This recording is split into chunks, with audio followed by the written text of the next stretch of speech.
عزیز طلبہ، السلام علیکم۔ ہمارا تعلیمی سال 2021-22 شروع ہو چکا ہے۔ اس کے اندر ہم ہماری کلاس 8ویں جماعت کی اردو کی پہلی حمد دیکھیں گے، جس کو امیر مینائی نے لکھا ہے۔ امیر مینائی کا اصل نام امیر احمد تھا، ہے نا۔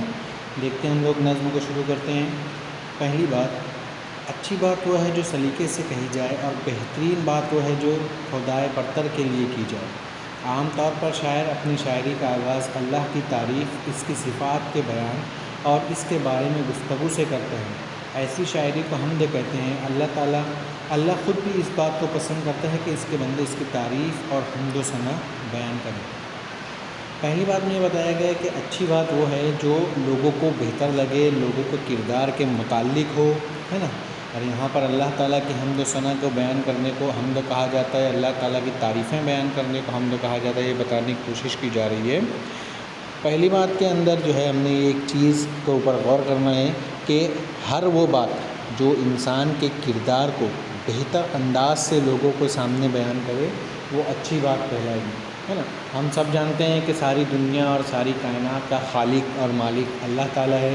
جب اس نے ہمارے اوپر اتنا سارا کرم کیا ہے، ہمیں دنیا میں بھیجا، دنیا میں بسنے کے سامان میسر کرائے، تمام چیزیں عطا کی جو ہمیں ہماری زندگی اور روزمرہ کی زندگی گزارنے کے لیے کام آ رہی ہیں، تو ہم اس کی تعریف کریں، ہے نا۔ اس کی تعریف جتنی بیان کی جائے اتنی کم ہے، لیکن اس کی تعریف بیان کرنے کے لیے جو الفاظ اور جو طریقہ استعمال کیا جاتا ہے اردو ادب کے اندر، اس صنف کو، اس چیز کو حمد کا نام دیا جاتا ہے۔ تو یہاں پر امیر مینائی نے کوشش کی ہے اللہ تعالیٰ کی حمد بیان کرنے کی، اللہ تعالیٰ کی تعریف بیان کرنے کی۔ اللہ تعالیٰ کی تعریف جتنی کی جائے اتنی کم۔ جان پہچان میں ہم لوگ دیکھتے ہیں کہ امیر مینائی کا اصل نام امیر احمد تھا۔ وہ 1868 میں لکھنؤ میں پیدا ہوئے۔ لکھنؤ یہ ہماری ہندوستان کا ایک بہت مشہور شہر ہے جو ہماری ہندوستان کی ریاست اتر پردیش میں موجود ہے، اور اتر پردیش کی کیپٹل ہے، راجدھانی ہے۔ وہاں سے جو اتر پردیش کا پورا کام کاج دیکھا جاتا ہے۔ امیر مینائی نے یوں تو شاعری کی تمام اصناف میں طبع آزمائی کی۔ طبع آزمائی مطلب کوششیں کی، جیسے جو ہے شاعری کی تمام اصناف دیکھیں گے تو اس میں غزلیات بھی آئے گی، حمد بھی آئے گی، نظم بھی آئے گی، مثنویاں بھی آئیں گی، رباعیات بھی آئیں گی۔ ان تمام کی تمام اقسام میں انہوں نے جو ہے کوششیں کی، لیکن غزل ان کا خاص میدان رہا۔ یعنی غزل انہوں نے زیادہ پسند کیا لکھنا، غزل کے ذریعے سے لوگوں نے ان کو زیادہ پسند کیا۔ ان کی شاعری غزل کے اندر نکھر کے سامنے ہے۔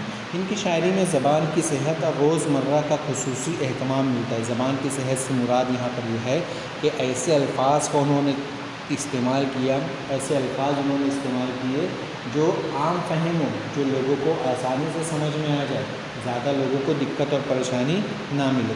امیر مینائی پہلے نواب واجد علی شاہ کے دربار سے وابستہ رہے۔ وہ نواب واجد علی شاہ کا نام ہم سبھی لوگوں نے سنا ہوگا۔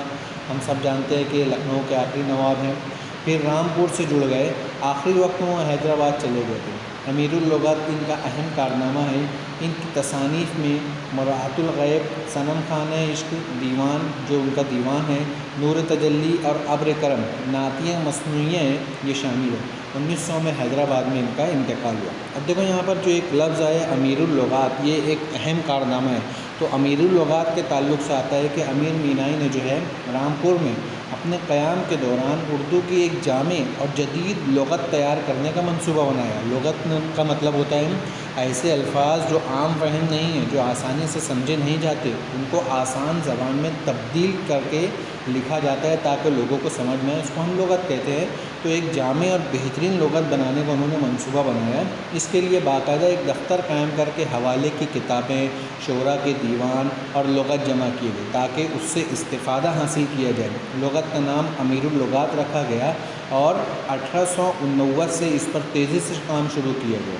لغت کا کام پھیلتا گیا۔ امیر مینائی کی توقع تھی کہ ملک کے رئیس اس کام میں ان کی مالی مدد کریں گے۔ رئیس ملک کے امیر جو ہیں مالی مدد کریں گے، مگر ان کی یہ توقع پوری نہ ہوئی۔ اب ان کی صحت بھی خراب رہنے لگی تھی۔ 1891 اور 1892 میں بڑی تختی پر امیر اللغات کی 2 جلدیں شائع ہوئیں۔ اس کے بعد یہ سلسلہ رک گیا۔ مسودے کی شکل میں امیر اللغات کی 28 جلدیں فرنگ حمیدیہ کے نام سے رضا لائبریری رامپور میں محفوظ کی گئی ہیں۔ اب ہم لوگ دیکھیں گے تو یہاں پر بتایا گیا ہے کہ 1900 میں جو ہے ان کا انتقال ہو گیا تھا، اور 1891 اور 92 میں جو ہے لغت کو بڑی تیزی سے لکھنے کی کوشش کر رہے تھے، لیکن یہاں پر پیسے کی کمی اور دیگر اور مجبوریوں کی وجہ سے، صحت کی کمی اور صحت کی لاچاریوں کی وجہ سے جو ہے وہ اس کام کو مکمل نہیں کر سکے۔ لیکن بعد میں جو ہے لغت حمیدیہ کے نام سے جو ہے ان کی لغت کو شائع کیا گیا، جو رضا لائبریری جو رامپور، جو یو پی میں ہے یہ رامپور، وہاں پر جو ہے رکھی ہوئی ہے۔ آتے ہیں ہم مین مضمون کی طرف، دیکھتے ہیں حمد کا پہلا شعر۔ دوسرا کون ہے جہاں تو ہے، کون جانے تجھے کہاں تو ہے۔ ہم سب جانتے ہیں کہ دنیا کو تخلیق کرنے والی ذات اللہ تعالیٰ کی ہے۔ جب نہ دن کا تصور تھا، نہ زمین کا تصور تھا، نہ آسمان کا تصور تھا، نہ جاندار تھے نہ غیر جاندار تھے، لیکن اللہ واحد کی ذات اس دنیا میں موجود تھی، اس کائنات میں موجود تھی۔ اللہ تعالیٰ نے دنیا کی تخلیق کی۔ تو یہاں پر وہ شاعر وہی کہنے کی کوشش کر رہے ہیں کہ دوسرا کون ہے جہاں تو ہے۔ اللہ تعالیٰ جہاں جہاں ہے، اللہ تعالیٰ ہر جگہ ہے، پہاڑوں کی گفاؤں میں ہے، سمندر کی گہرائیوں میں ہے، آسمان کی اونچائیوں میں ہے، دن کے اجالے میں ہے، رات کے اندھیرے میں۔ یہ کسی اور کے بس کی بات نہیں ہے۔ تو شاعر وہی کہہ رہا ہے کہ دوسرا کون ہے جہاں تو ہے۔ اللہ تعالیٰ ہر جگہ موجود ہے۔ کون جانے تجھے کہاں تو ہے۔ سب جانتے ہیں کون جانے تجھے، ہے نا، کہ کہاں تو ہے۔ لاکھ پردوں میں تو ہے بے پردہ، 100 نشانوں میں بے نشاں تم ہے نا۔ لاکھ پردوں میں تو ہے بے پردہ۔ اللہ تعالیٰ بہت سارے پردوں کے اندر جو ہے اپنے تخت پر بیٹھا ہوا ہے نا۔ اس تخت کے اندر سے، اس تخت کے اوپر بیٹھے بیٹھے اللہ تعالیٰ جو ہے تمام پردوں کو ہٹاتے ہوئے دنیا کی تمام مخلوقات کو دیکھ رہا ہے نا۔ تمام مخلوقات کو رزق عطا کرنے کی رزق عطا کر رہا ہے، تمام مخلوقات کی زندگی کا خیال رکھ رہا ہے نا۔ ہم اللہ تعالیٰ کو نہیں دیکھ سکتے ہیں۔ اس کا ایک واقعہ ہمارے پاس موجود ہے کہ جب آپ صلی اللہ علیہ وسلم جب معراج پر گئے تھے تو سدرۃ المنتہا کے پاس جب وہ گئے، وہاں پر حضرت جبرائیل علیہ السلام جو ہے وہ رک گئے۔ اس کے بعد ایک سواری آئی، غیب سے آواز آئی کہ اس کے اوپر سوار ہو جاؤ اور اس کے اوپر بیٹھ کر آ جاؤ۔ جب سواری پر حضور بیٹھتے ہیں تو پردے ہٹتے جاتے ہیں اور سواری آگے بڑھتے جاتی ہے نا۔ تو یہاں پر اسی واقعے کے پس منظر کو استعمال کرتے ہوئے شاعر کہہ رہا ہے کہ لاکھ پردوں میں تو ہے بے پردہ، ہے نا۔ اللہ تعالیٰ کہہ رہے ہیں کہ تو بہت سارے پردوں میں ہے لیکن بے پردہ ہے، آسانی سے سب کو تو دیکھ سکتا ہے لیکن کوئی تجھے دیکھ نہیں سکتا، ہے نا۔ اللہ تعالیٰ کی نشانیاں زمین کے اندر ہر جگہ موجود ہے، پھول میں، پھل میں، ہے نا، زمین میں، آسمان میں، چاند میں، تارے میں، سورج میں، ستارے میں، ہر جگہ موجود ہے، بس دیکھنے والے کی نظر چاہیے۔ تو ہے خلوت میں، تو ہے جلوت میں، اللہ تعالیٰ ہر جگہ موجود ہے۔ کہیں پناہ کہیں عیاں تو ہے، کہیں چھپا ہوا ہے اللہ تعالیٰ اور کہیں پر جو ہے عیاں صاف صاف نظر آتا ہے۔ خلوت کا مطلب ہوتا ہے تنہائی کے اندر بھی اللہ تعالیٰ موجود ہے، اور جلوت کا مطلب ہوتا ہے انجمن میں سب کے سامنے بھی اللہ تعالیٰ موجود ہے۔ نہیں تیرے سوا یہاں کوئی، بے شک میزباں تو ہے، مہماں تو ہے نا۔ اللہ تعالیٰ کے سوا کوئی نہیں ہے یہاں پر، دنیا کے اندر، کائنات کے اندر، دونوں جہانوں کے اندر، کیونکہ اللہ تعالیٰ میزبان بھی ہے۔ اللہ تعالیٰ خود میزبان بھی ہے اور خود مہمان بھی ہے نا۔ تیرا رنگ تیرا چمن میں بو تیری، خوب دیکھا تو باغباں تو ہے نا۔ رنگ اللہ تعالیٰ نے پھولوں کا رنگ عطا کیا۔ آپ لوگ دیکھو طرح طرح کے پھول ہیں، طرح طرح کے پھل ہیں، طرح طرح کے پیڑ پتے پودے ہیں، ہے نا۔ چمن میں بو تیری ہے، خوشبو، ہم باغ میں جاتے ہیں، پھول کے رہتے ہیں، پھول کے اندر سے جو خوشبو آتی ہے ان خوشبوؤں کے اندر بھی اللہ تعالیٰ موجود ہے۔ خوب دیکھا تو باغباں تو ہے نا۔ اللہ تعالیٰ کو جب ہم نے تلاش کرنے کی کوشش کی تو اللہ تعالیٰ باغباں کی شکل میں ہمارے سامنے ہے۔ آپ کیسے باغباں کی شکل میں ہمارے سامنے ہیں؟ ہم نے بیج بویا تھا زمین کے اندر، وہ بیج کالا تھا، چپٹا تھا، سوکھا تھا، لیکن اس بیج کو اللہ تعالیٰ نے اپنی قدرت کے ذریعے سے پودے میں تبدیل کیا۔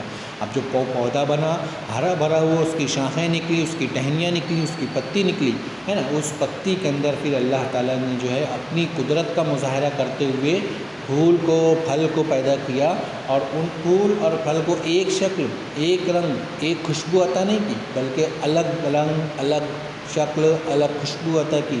ہر پھل، ہر پھول کا آپ لوگ دیکھیں گے کہ رنگ، ذائقہ، مٹھاس، سب آپ لوگوں کو خوشبو الگ نظر آئے گی۔ تو یہاں پر وہی کہہ رہے شاعر کہ جب میں نے گہرائی سے مطالعہ کیا، گہرائی سے جاننے کی کوشش کی تو باغباں میں نے آپ کو پایا، یعنی اللہ تعالیٰ کو پایا۔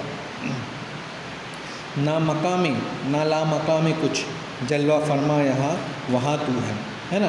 اللہ تعالیٰ جو ہے ہر جگہ موجود ہے۔ اللہ تعالیٰ مقام میں بھی ہے، لا مقام میں بھی ہے، دکھائی بھی دے رہا ہے، نہیں بھی دکھائی دے رہا ہے، جلوہ فرما بھی ہے، اور ہر جگہ اللہ تعالیٰ موجود ہے۔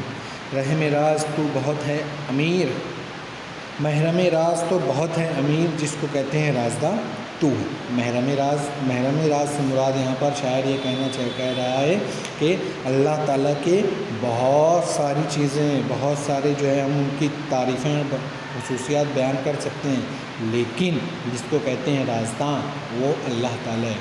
کیسے رازداں ہیں اللہ تعالیٰ؟